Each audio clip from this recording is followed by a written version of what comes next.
జగన్మోహన్ రెడ్డి గారికి ఒక చిన్న రాయి తగిలితే దానికి హత్యాయత్నమని పెద్ద బ్యానర్ ఐటమ్గా వేసుకున్నారు. అంటే ఒక చిన్న రాయితో మిమ్మల్ని హత్య చేసేంత ప్రయత్నం జరిగింది అని మీరు చెప్తున్నారు.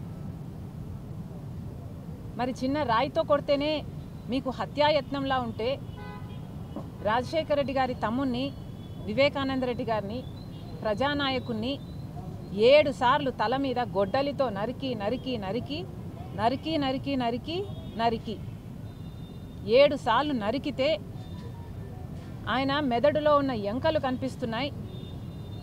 ఆయన మెదడు బయటకు వచ్చింది, తల మీద ఉన్న ఎంకలు కనిపిస్తున్నాయి, మెదడు బయటకు వచ్చింది.